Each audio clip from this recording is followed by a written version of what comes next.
Mata adalah panglima hati. Segala yang kita kerjakan adalah wujud misteri yang bergejolak dalam hati. Baik, buruk, kejam, pilu, sampai kisah ironis. Semua akan kita kuak di sini, menembus mata batin. Di bulan baik ini kami akan menghadirkan orang-orang yang masih memiliki masalah atau konflik dalam hidupnya dan belum terselesaikan hingga detik ini. Dan malam hari ini, partisipan kita yang pertama adalah seorang pria yang mengaku ingin sekali mencari ayahnya karena meninggalkannya secara tiba-tiba tanpa alasan. Malam hari ini kami akan panggil dia dengan nama samaran. Kami persilahkan Ali.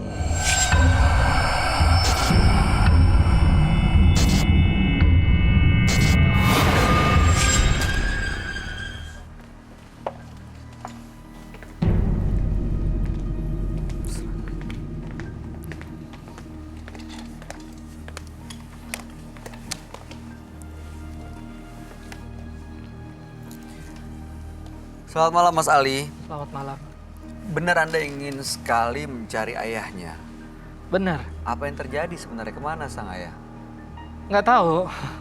Kapan pisahnya? Terakhir ketemu bapak itu Oh, Bapak manggilnya ya. Berapa tahun yang orang lalu? daerah sih, jadi manggil bapak itu Mbak sebenarnya. Oh, Mbak. Aslinya dari mana? Bengkulu. Oh, manggilnya Mbak. Oke, terakhir ketemu berapa tahun yang lalu? Pas kelas 3 SMP, 18 tahun yang lalu kayaknya deh. 18 tahun yang lalu. Lebih kurang. Apa yang terjadi sebenarnya? Bapaknya kemana? Mbaknya tuh kemana? Nggak tahu pasti sih, soalnya pas bapak pergi itu karena memang Ari lagi mau ujian. Oke. Terus? Ceritanya itu pagi-pagi kita kan mau dulu masih Eptanas ya kalau nggak salah SMP. Karena jarak dari sekolahan Ari dari rumah itu harus naik angkot. Jadi kita emang jam 6 itu udah nunggu angkot di kampung. Ali juga harus, kalau nggak jam 6 kita ketinggalan angkot, jadi nggak bakal ikut ujian gitu. Oke. Pas di jalan mau berangkat, udah kampung tetangga, udah desa tetangga, teman teriak dari dalam angkot, karena kan angkot kalau di kampung itu angkot yang bak terbuka itu. Teriak, Ali itu bapak kamu ya? Yang mana? Itu kok bawa tas gede, mau kemana gitu. Karena memang aku sih belum ada feeling, karena memang Mbak itu dulu kerjanya serabutan, jadi kadang jadi kuli bangunan, ngambil proyek bikin rumah orang gitu kan. Kamu kira ayahnya ini bapaknya mau kerja.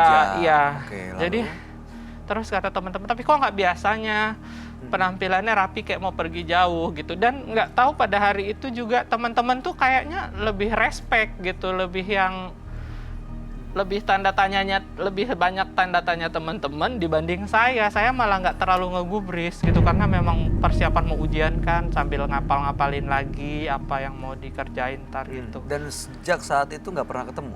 Nggak. Pernah coba cari kemana? Udah pernah dicoba tahun 2012. Ali dapat ujian, dapat musibah. Almarhum kakak meninggal. Terus udah alternatif, udah rumah sakit, dan rumah sakit ternama di Jakarta juga udah Ali coba, udah usahain, karena mungkin kalau ekonomi alhamdulillah udah dikasih percaya sama Allah ya. Pas pulang ketemu sama, kebetulan masih paman juga.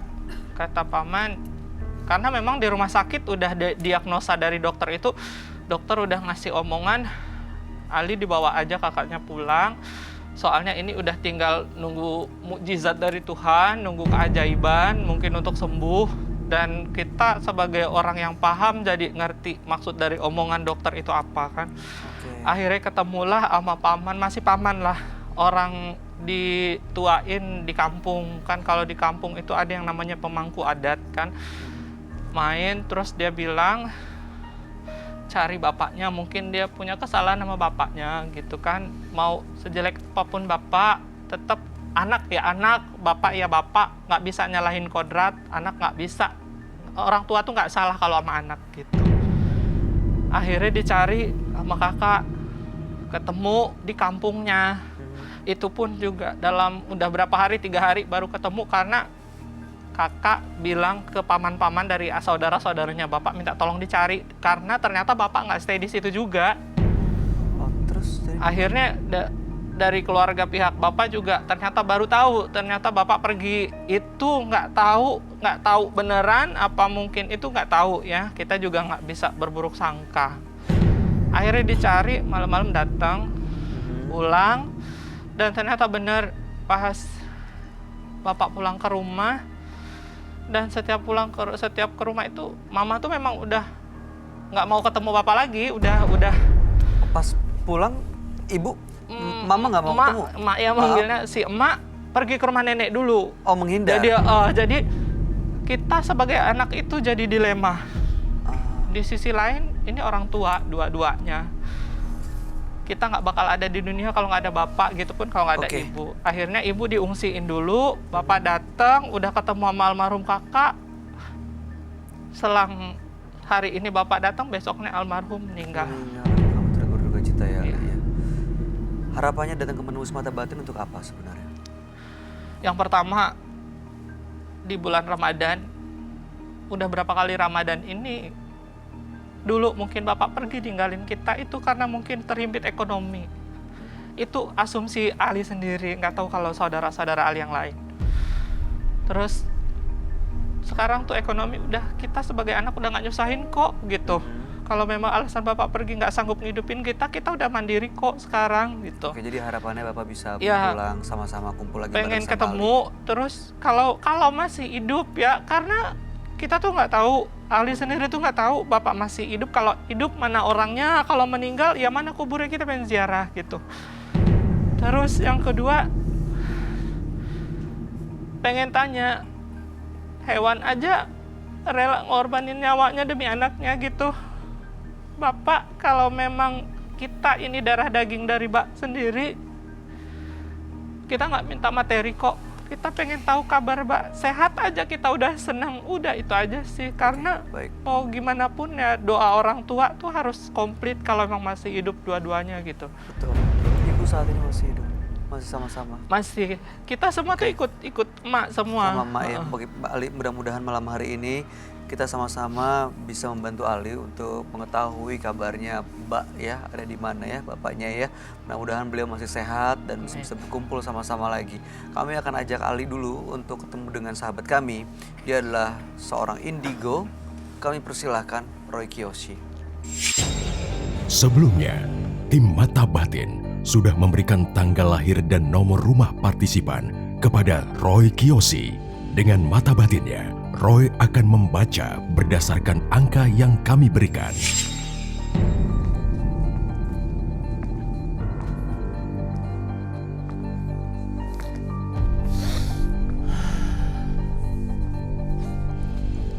Ali, dengan tanggal lahir 8 Juli 1989, dengan mendiami rumah dengan nomor 6.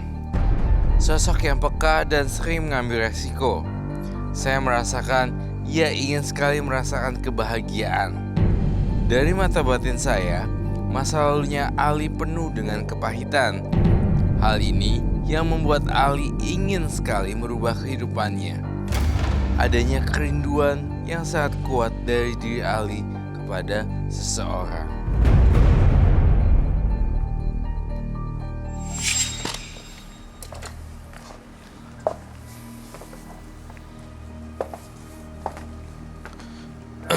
Selamat malam. Selamat malam, Roy. Silakan duduk. Terima kasih. Oke, baik. Pria yang di depan saya bernama Ali. Betul? Iya. Tanggal 8 bulan 7 1989 dan nomor rumah 6. Ali sejak 18 tahun yang lalu berpisah dengan bapaknya. Ya, waktu itu nggak tahu kemana perginya, tapi sang kakak yang sakit kondisinya akhirnya ya membuat bapaknya ketemulah, balik kumpul, tapi ibunya menghindar.